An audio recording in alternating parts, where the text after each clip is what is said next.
Envoie Sud Radio, le grand débat du jour. C'est quand même bien mieux une voiture propre, non? T'as pas encore compris que cette bagnole-là, c'est du bidon? Mon Dieu. Nuit, jour. C'est pas Versailles ici. Nuit, jour. C'est pas Versailles. Écoute, on va pas s'engueuler pour une bagnole. Les voitures, je suis contre. À cause de la pollution. Elle le sait bien, tellement bien. Ma nouvelle voiture, elle marche bien, tellement bien. Ma nouvelle voiture, J'adore. Ça fait toujours du bien un peu de clo-clo pour mettre de l'ambiance. L'Union européenne a fixé la fin des voitures thermiques, c'est en 2035. Donc c'est bientôt parce que c'est dans 10 ans et ça se rapproche. En attendant, la France s'est fixée pour objectif de produire 2 millions de voitures électriques d'ici 2030. Alors parlons vrai, rétrofit, éthanol, hydrogène, électrique. Connaissez-vous toutes ces énergies qui peuvent permettre de rouler en voiture? Êtes-vous tenté de faire modifier ou avez-vous fait modifier votre voiture pour la rendre plus propre? Et à cette question, transition écologique, peut-on rendre plus propre les 40 millions d'automobiles en France?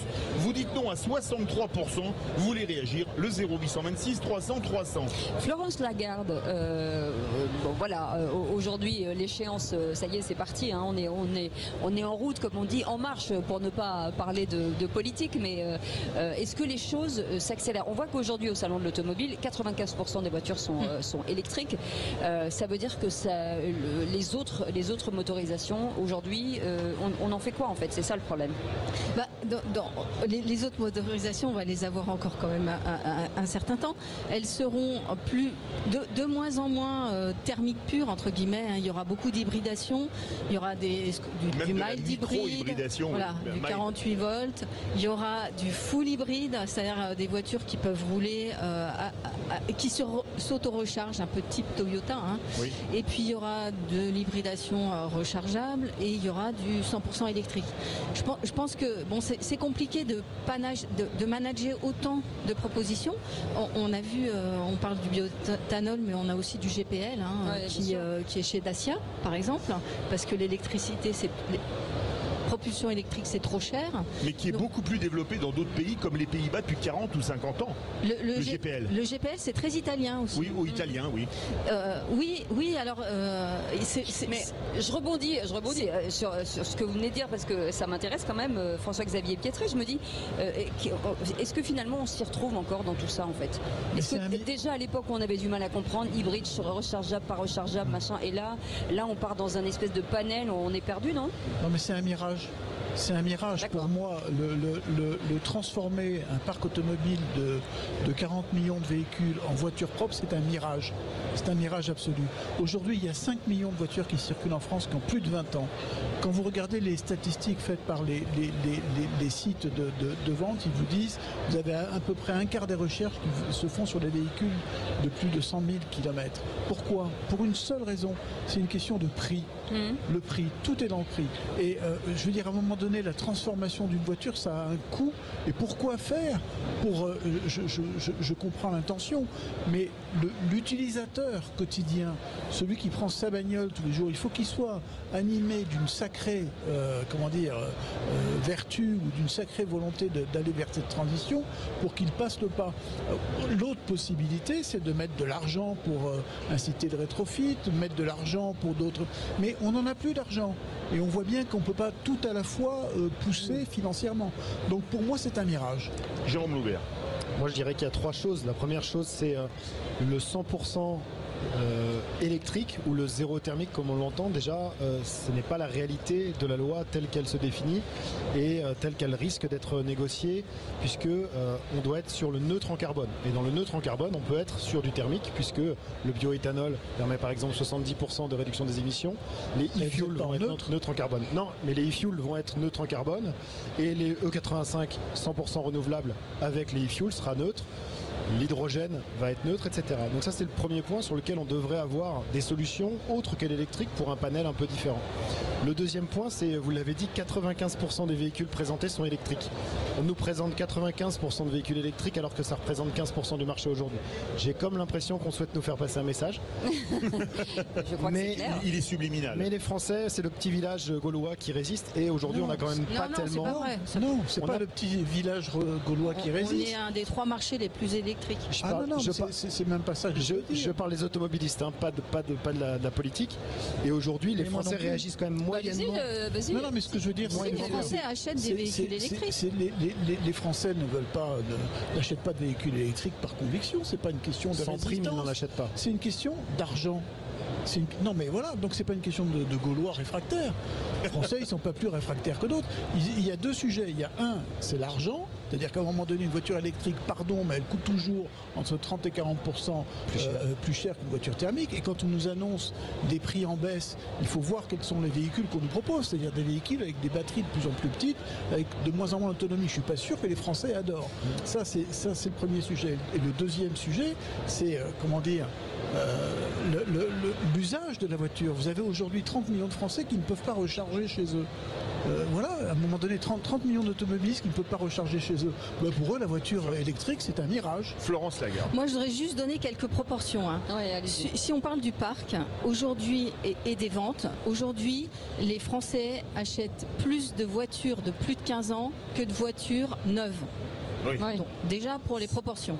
Les Français achètent quand même de la voiture électrique dans des proportions importantes, puisque si on prend que les particuliers, ils en achètent à peu près 20% sur les voitures neuves qu'ils achètent.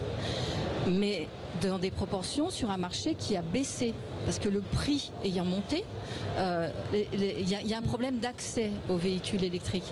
Et c'est vrai que ce qui se passe aussi sur le marché, c'est que les entreprises n'en achètent pas parce qu'il y a une fiscalité qui est tellement compliquée. Il y a des avantages en nature, on ne sait pas si on va les garder dans l'état où c'est. Ça change tout le temps. Donc les entreprises, elles ont besoin de visibilité. Pareil pour les entreprises avec la taxe sur les véhicules de société, etc. Il y a Donc, moitié. Il y a des incitations pour acheter électrique. Mais le cadre fiscal étant tellement complexe et pas fiable que les entreprises ont des difficultés à passer aux véhicules électriques. Jérôme Loubert, tout dépend de votre lieu d'habitation en fait. Tout dépend de l'usage. Voilà, tout dépend de l'usage également. Le même problème. Du lieu d'habitation, il y a tout un tas de paramètres pour le véhicule électrique et la réalité qui peut être canon, mais n'est pas en stagnation, mais presque sur le nombre de taux de pénétration du véhicule électrique. Donc vouloir, et donc j'en viens au troisième point, décarboner à 100% le parc existant, c'est un mirage, on est parfaitement d'accord, mais pourquoi ne rien faire ? On peut faire la moitié du chemin, on peut décarboner en partie ce parc, lui faire baisser son impact écologique en émissions de CO2, mais on le sait, ce n'est pas les principales préoccupations, il y a l'ensemble des gaz polluants qui sont liés, et pour ça on a tout un panel de solutions, et Cocorico, on a pas mal de solutions françaises là-dedans, donc j'imagine que avec en plus des aides de l'État qui ne sont pas des aides one-shot, si je puis dire, où on donne 100 € de chèque carburant qui malheureusement ne serviront pas plus loin que le mois qui arrive, et bien avoir des leviers pour que le pouvoir d'achat puisse être l'ami de l'écologie et non pas l'inverse. François-Xavier ? Oui, vous venez de le dire, les solutions existent.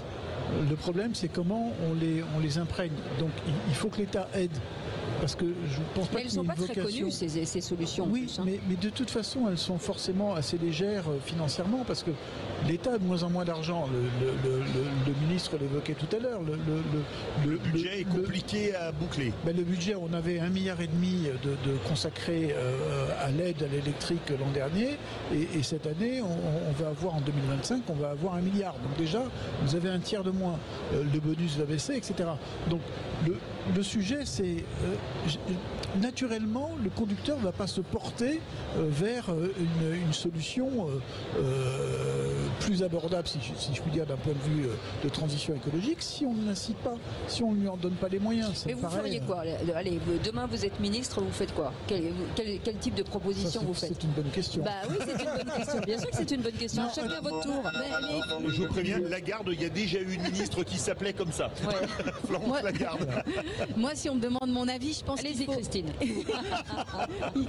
C'est ma tante. Ah oui ? Non, c'est pas vrai. Il faut remonter le sujet au niveau européen, parce que la France toute seule, ça sert à rien, ça fera pas les volumes. Pour baisser les prix, il faut des volumes. Aujourd'hui, on a quand même des offres qui arrivent sur le marché. On ne sait pas ce qu'elles vont donner commercialement, mais on sait qu'il y a des voitures qui sont très sympas, que les gens vont avoir envie d'avoir. Le problème, ça sera l'accessibilité en prix de ces voitures-là. Et pour que les prix baissent, il faut de la masse, puisqu'on est dans une industrie qui a des coûts fixes élevés et qui doit faire du volume. Ou de la chinoiserie. Donc le ministre, il faut qu'il aille demander à Bruxelles qu'il y ait soit des incitations au niveau européen. Il n'y a pas d'autre solution. Les Français ne vont pas payer l'électrification du parc pour une moitié de l'Europe Il me semble que ça ne va pas être simple.